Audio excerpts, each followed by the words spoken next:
بسم اللہ الرحمن الرحیم الحمدللہ وحدہ والصلاة والسلام علی من لا نبی بعدہ وعلی آلہ واصحابہ اجمعین۔ سامعین محترم، پیران پیر دستگیر ماں سیدنا شیخ عبدالقادر جیلانی رحمۃ اللہ تعالی علیہ آپ کی تصنیف مبارک فتوح الغیب کی سیریز جاری ہے۔ آج اس کے 10واں مقالہ مبارک کے ساتھ آپ کی خدمت میں حاضر ہیں، جس میں بنیادی طور پر نفس کی مخالفت کے بیان میں چند چیزیں ذکر کی جا رہی ہیں۔ فی بیان مخالفت النفس قال رضی اللہ عنہ انما هو اللہ تعالی و نفسک و انت المخاطب۔ آپ فرماتے ہیں کہ بے شک اللہ تعالی اور تیرا نفس، ان دونوں کا تو مخاطب ہے، یعنی ان دونوں کا خطاب تجھ سے ہے۔ والنفس ضد اللہ و عدوتہ، نفس یہ اللہ کا مد مقابل ہے۔ ویسے تو اس کے مد مقابل کوئی نہیں، لیکن امور میں یہ اللہ تعالیٰ کی مخالفت کی ترغیب دیتا ہے۔ اور قرآن پاک میں آپ دیکھیں تو اللہ نے فرمایا انہ لکم عدو مبین، نفس سے متعلق، شیطان سے متعلق اور ان کی پیروکاری سے متعلق۔ والاشیاء کلھا تابعۃ للہ تعالی، اور تمام کی تمام تر اشیاء یہ اللہ تعالیٰ کے تابع ہیں۔ والنفس للہ تعالی خلقا و ملکا حقیقتا، اور نفس اللہ کی ملکیت میں ہے خلق کے اعتبار سے اور حقیقتاً ملک کے اعتبار سے۔ وللنفس ادعاء و تمن و شہوت و لذت بملابستھا، اور نفس کے لیے ہے بلانا، کسی خواہش کا اظہار کرنا، شہوت کا پایا جانا اور لذت کا پایا جانا، ان تمام چیزوں کا اختیار کرنا یہ نفس کے لیے ہے۔ فرمایا اللہ تعالیٰ جب بندے کو خطاب کرتا ہے، بلاتا ہے، دعوت دیتا ہے، هو اللہ تعالی بلسان رسول ہی علیہ الصلاۃ والسلام، فإنہ امرک بما فیہ خیر کا فی الدارین، وہ تجھے ایسے امور کا حکم دیتا ہے جس میں دارین کی سعادت ہے، جبکہ اس کے مد مقابل نفس کو دیکھیں، شیطان کو دیکھیں اور نفسانی تمام تر خواہشات کو دیکھیں، امرتک بما فیہ ہلاکو کا فی الدارین، اور نفس ایسی جانب بندے کو لے کے جاتا ہے جس میں دارین کے اندر بندے کے لیے ہلاکت اور بربادی ہے۔ المخاطب بخطاب اللہ تعالی و بخطاب نفس کا، اور بندہ جو ہے یہ اللہ کا مخاطب ہے اور اپنے نفس کا مخاطب ہے۔ اب بندے کے اوپر ڈیپینڈ کرتا ہے یہ اللہ تبارک و تعالیٰ کی بات کو مانتا ہے یا نفس کی خواہشات کے پیچھے چلتا ہے اور اس کی مطابعت اور پیروی کو اختیار کرتا ہے۔ پھر آپ فرماتے ہیں فَإِذَا وَاقَفْتَ الْحَقَّ عَزَّ وَجَلَّ فِي مُخَالِفَةِ النَّفْسِ وَعَدَاوَتِهَا فَكُنْتَ لِلَّهِ تَعَالَى خَصَمًا عَلَى نَفْسِكَ، اور جب تو واقف ہو جائے اللہ رب العزت کا، حق کا، حقیقت کا اور حقانیت کا، نفس کی مخالفت میں، اس کی عداوت میں، فَكُنْتَ لِلَّهِ تَعَالَى خَصَمًا عَلَى نَفْسِكَ، تو گویا تو اپنے نفس پر اللہ تبارک و تعالیٰ کی جانب سے خصم ٹھہرا، یعنی نفس کا دشمن بن گیا۔ اب نفس تیرے مخالف ہے اور تو اس کے مخالف ہے، گویا تو اللہ کی رضا کے لیے، اس کی خوشنودی کے لیے تو خدا کی فرمانبرداری کر رہا ہے، اس کے احکامات کے تابع چل رہا ہے، اس کی پیروی کو اختیار کر رہا ہے، جبکہ دوسری طرف جائیں تو نفس کی پیروی کرے گا تو اللہ کی ناراضگی کا سبب بنے گا، اور اگر اللہ کی رضا پہ چلے گا تو نفس اور نفسانی خواہشات کی مخالفت کرنی پڑے گی۔ پھر چند چیزوں کا عبودیت کے اعتبار سے آپ ذکر فرماتے ہیں کہ بندے کے اوپر لازم ہے کہ وہ عبودیت کو اختیار کرے اور عبودیت کے اوپر قائم و دائم رہے۔ جب عبودیت اور فرمانبرداری میں درجہ کمال کو پہنچتا ہے تو فرمایا انت عزیز مکرم، پھر تو پیارا ہو جاتا ہے، اس کی بارگاہ کے قرب کے لائق بن جاتا ہے، عزت والا ہو جاتا ہے۔ وخدمتوں کا الاشیاء و عظمتوں کا، فرمایا پھر ہر چیز تیری خدمت اور تیری عظمت کے معترف ہوتی ہے، اور تیری تعریف اور تیری عظمت کے ڈنکے دنیا کے اندر چار سو بجا دیے جاتے ہیں۔ لِأَنَّهَا بِأَجْمَعِهَا تَابِعَةٌ لِرَبِّهَا، پھر تم تمام امور میں اپنے پورے وجود کے ساتھ سر سے لے کر اپنے قدموں تک اس کی فرمانبرداری کے لیے کمر بستہ ہو جاتا ہے۔ موافقۃ لہو تعالی، اور تو اللہ تعالیٰ کی موافقت کو، اس کے امور کو بجا لانے کو اختیار کر لیتا ہے۔ اذ ہوا خالقها و منشئها، فرمایا جب کہ وہ تیرا خالق بھی ہے اور تجھے پیدا کرنے والا اور تجھے بنانے والا بھی ہے۔ وہی مقرۃ لہو بالعبودیت، یہ ایسے ہے جب تو اس کی فرمانبرداری کو عملی طور پر اختیار کرتا ہے تو اس کی ربوبیت کو پہچاننے کے بعد اس کو تسلیم کرنے والا بن جاتا ہے، اس کا اقرار کرنے والا بن جاتا ہے۔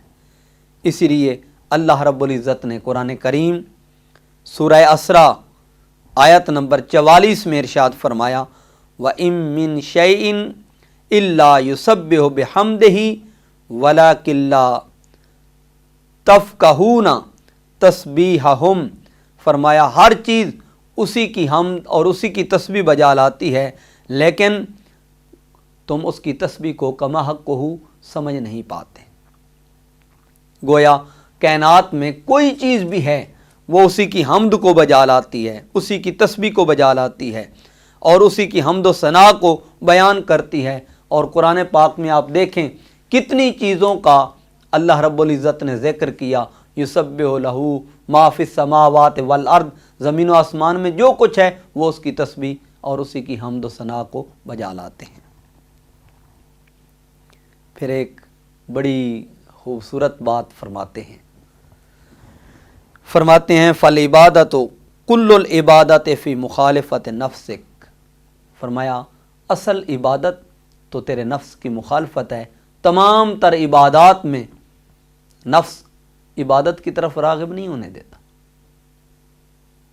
عبادت کی طرف متوجہ نہیں ہونے دیتا، عبادت کی طرف رجوع اور رجحان نہیں کرنے دیتا، لیکن بندہ جب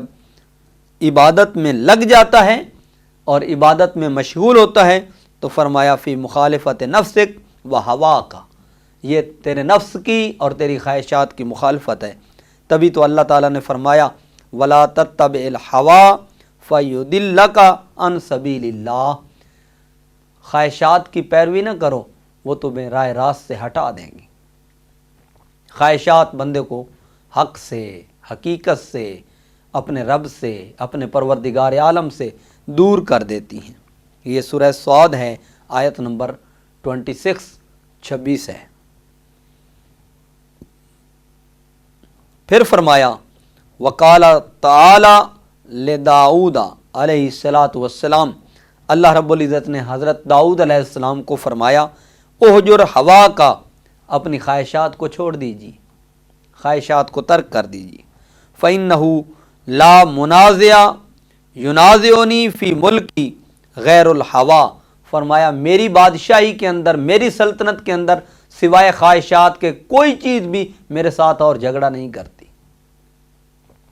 یعنی اللہ کے مد مقابل آنے کی کوئی چیز کوشش کرتی ہے تو وہ خواہشات ہیں، وہ ہوا ہے، ہوائے نفس ہے۔ اسی لیے تو فرمایا وَلَا تَتَّبِعِ الْهَوَىٰ۔ اور اگر قرآن پاک میں آپ غور کریں تو کئی ایک مقامات ایسے ہیں جہاں داؤد علیہ السلام کو اللہ رب العزت نے ان چیزوں کی تلقین فرمائی۔ یا داؤد انا جعلناک خلیفۃ فی الارض فاحکم بین الناس بالحق ولا تتبع الہویٰ۔ اللہ نے فرمایا کہ اے داؤد علیہ السلام خواہشات کی پیروی نہیں کرنی اور حق کے ساتھ لوگوں کے درمیان فیصلہ کرنا ہے۔ اور آپ نے ایک حکایت کو یہاں فتوح الغیب شریف کے اندر ذکر فرمایا والحکایت المشہورۃ عن ابی یزید البسطامی رضی اللہ عنہ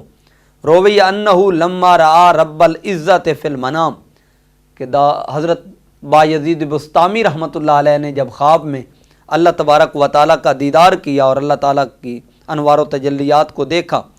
فقال لہ کیف الطریق الیک یا بار خدا،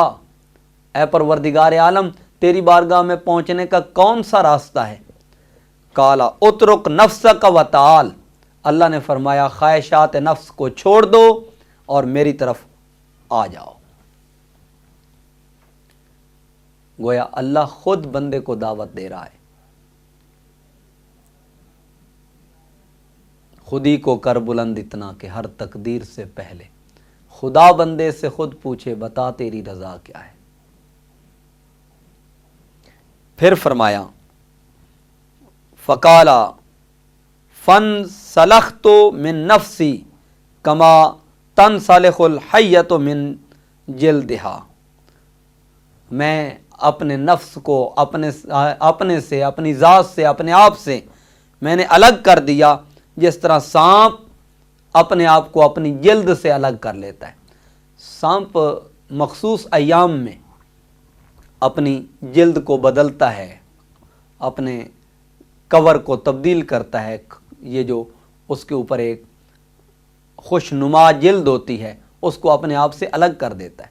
تو با یزید بسطامی نے عرض کی اے بار الہ، میں نے بھی خواہشات کو، اپنی آرزوؤں کو، تمناؤں کو، ارادوں کو اپنے سے الگ تھلگ کر لیا، جس طرح نفس اپنے سے اپنی کھال کو الگ کر دیتا ہے، جلد کو الگ کر دیتا ہے۔ ان تمام امور کے بعد فرماتے ہیں فَإِن كُنْتَ فِي حَالِ التَّقْوَى فَخَالِفِ النَّفْسَ بِأَن تَخْرُجَ مِنْ حَرَامِ الْخَلْقِ وَشُبْهِهِمْ، فرمایا کہ جب تو تقوی کی اس خاص کیفیت میں چلا جائے، یعنی نفس کو اپنے آپ سے جدا کر دے اور نفس کی مخالفت کر لیں، بِأَن تَخْرُجَ مِنْ حَرَامِ الْخَلْقِ وَشُبْهِهِمْ، گویا کہ تو نے اپنے آپ کو مخلوق کے جو حرام کے شبہات ہیں ان سے اپنے آپ کو الگ کر دیا اور اپنے آپ کو جدا کر دیا۔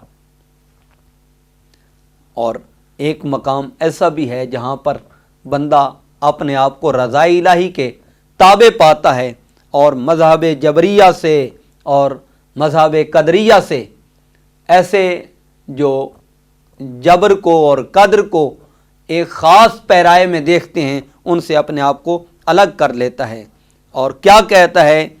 ہِیَ للہ تعالی خلقاً، یہ سب کچھ اللہ تعالیٰ کی طرف سے تخلیق کردہ ہے، لہٰذا بندے کو اللہ تبارک و تعالیٰ کی ذات کی طرف رجوع اور رجحان کرنا چاہیے اور اسی کی طرف ہمیشہ ہمیشہ متوجہ رہنا چاہیے، اور اپنے وجود سے فسق کو، فجور کو، معاصی کو، خواہشات کو، نفسانی خواہشات کو، شیطانی شہوات کو اپنے آپ سے الگ کر لے اور اپنے آپ کو ان سے محفوظ اور مامون بنا لے، اللہ تبارک و تعالیٰ کے رضا کے لیے، اس کی خوشنودی کے لیے، اس کے قرب اور اس کے وصل و وصال کے لیے۔ پھر فرماتے ہیں کہ بندے کے اوپر لازم ہے کہ بندہ ان چیزوں کو اختیار کرے، اور جب امتحان کی خاص کیفیت کے اندر اپنے آپ کو اس کی رضا کے تابع کر لیتا ہے اور اللہ کی بارگاہ سے نعمتوں کو پاتے ہوئے علم کی نعمت، معرفت کی دولت کو پا کر اسی کی جانب رجوع اور رجحان کرتا ہے تو پھر ولایت کے اعلیٰ مناصب و مقامات کو پا لیتا ہے۔ پھر اللہ تعالیٰ کی بارگاہ سے وہ ایسے قرب اور تقرب کو پاتا ہے کہ اللہ کی طرف سے کوئی آزمائش آ جائے تو فرمایا فَاصْبِرْ حَتَّى يَكُونَ هُوَ عَزَّ وَجَلَّ الْفَاعِلُ فِيكَ، پھر ان تمام امور میں تو صبر کے اس مقام کو پا اور اس حد تک اپنے آپ کو لے کے جا کہ تیرے وجود میں تیرے ہاتھ اسی کے تابع ہوں، تیری آنکھ اسی کے تابع ہو، تیری زبان اسی کے تابع ہو، تیرے پاؤں اسی کے تابع ہوں، تیرا دل، تیری دلیل بھی اللہ رب العزت کے تابع ہو جائے۔ اور کس حد تک تابع ہو؟ فرمایا کہ تیرا ہاتھ اس میں اس کی قدرت کار فرماؤ، تیری زبان اس میں اس کی قدرت کار فرماؤ، تیرا دل اس میں اس کی قدرت کار فرماؤ، تیرے ہاتھ اس میں اس کی قدرت کار فرماؤ۔ یہاں تک کہ شارحین نے اس کے متعدد احوال ذکر کیے ہیں۔ فرمایا بندہ کا دل جب اس کی مطابعت میں آ جاتا ہے تو پھر اس کے یہ مراتب اور یہ مقامات بن جاتے ہیں۔ ثم علم ان فی القلب خواطر ستۃ، فرمایا بندے کے وجود میں 7 خواطر پائی جاتی ہیں۔ پہلی خاطر نفس، دوسری خاطر شیطان، تیسری خاطر روح، چوتھی خاطر ملک، پانچویں خاطر عقل اور چھٹی خاطر یقین، یہ بندے کے وجود میں پائی جاتی ہیں۔ وَإِن كُنْتَ فِي حالت الحقیقت وہی حالت الولایت، اور جب اس حقیقت تک تو رسائی حاصل کر لے اور ان خواطر کو تو پہچان لے تو فرمایا یہی حقیقی حال ہے جو بندہ مقام ولایت کو پا لیتا ہے اور قرب الہی کو پا لیتا ہے۔ وہی حالت الولایت فخالف ہوا کا، فرمایا یہی حالت ولایت ہے کہ تو خواہشات کو ترک کر دے اور ان کی مخالفت کرے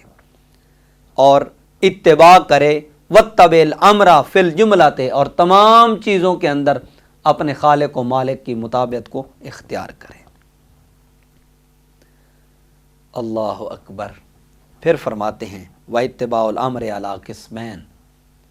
اور حکم کی پیروی 2 طرح کی ہے۔ احدہما ان تاخذ من الدنیا القوت الذی هو حق النفس، فرمایا دنیا سے روزی کو تلاش کرے جو نفس کا حصہ ہے۔ وتترک الحظ وتعدی الفرد وتشتغل بترک الذنوب ما ظہر منها وما باطن، اور خواہشات کو ترک کر دے، فرائض کو ادا کرے اور گناہوں کی طرف مشغول ہونے کو چھوڑ دے، جو ظاہری طور پر ہوں یا جو باطنی طور پر ہوں۔ ظاہری گناہوں کو بھی ترک کر دے اور باطنی گناہوں کو بھی ترک کر دے۔ جس طرح قرآن پاک میں آپ غور کریں، اللہ تعالیٰ نے فرمایا وَذَرُوا ظَاهِرَ الْإِثْمِ وَبَاطِنَهُ، ظاہری گناہوں کو بھی چھوڑ دو اور باطنی گناہوں کو بھی چھوڑ دو۔ اور دوسری قسم جس میں فرمایا وَالْقِسْمُ الثَّانِي مَا كَانَ بِأَمْرِ بَاطِنٍ هُوَ أَمْرُ الْحَقِّ يَأْمُرُ عَبْدَهُ وَيَنْهَاهُ، دوسری قسم امر باطن کی ہے۔ اللہ رب العزت حکم دیتا ہے اپنے بندے کو بعض چیزوں کا اور بعض چیزوں سے اپنے بندے کو روک لیتا ہے، یعنی بندے کو منع کرتا ہے۔ پھر فرمایا وَإِن كُنْتَ فِي حَالَةِ الْحَقِّ الْحَقِّ وَهِيَ حَالَةُ الْمَحْوِ وَالْفَنَاءِ، اور اگر تو اس خاص کیفیت میں اللہ کے امور کی فرمانبرداری میں تو اپنے آپ کو پائے تو یہی وہ مقام ہے جو مقام فنا کہلاتا ہے، جو مقام محو کہلاتا ہے۔ اور وہی حالت الابدال المنکسر القلوب لعجل الحق عز وجل الموحدین العارفین، فرمایا یہی وہ حالت ہے جہاں پر اللہ تبارک و تعالی بندوں کے قلوب میں جلوہ گر ہوتا ہے، کیونکہ جن کے دل ٹوٹتے ہیں تو وہیں پر اس کی رضا، اس کا قرب اور اس کا تقرب پایا جاتا ہے۔ تبھی تو علامہ اقبال صاحب فرماتے ہیں نہ بچا بچا کے تو رکھ اسے، تیرا آئینہ ہے وہ آئینہ جو شکستہ ہو تو عزیز تر ہے نگاہ آئینہ ساز میں۔ اور یہی وہ مقام ہے جہاں پہ فرمایا اللہ یکون لک ارادۃ و ہمت فی شین البتہ دنیا و اخری، یہی وہ مقام ہے جہاں دنیا اور آخرت کا کوئی طلب، کوئی ارادہ، کوئی چاہت اور کوئی منشا نہیں رہتی۔ فتکون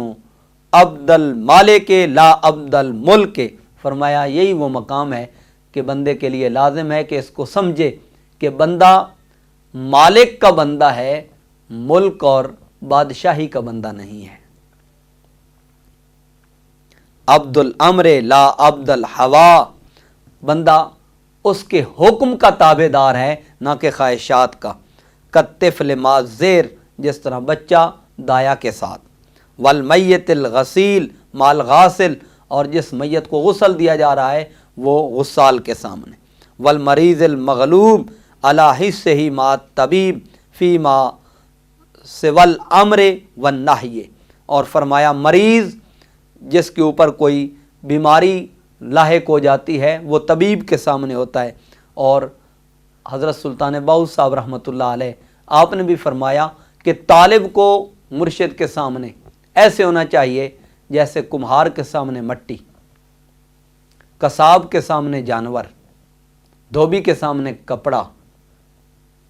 سنار کے سامنے سونا۔ گویا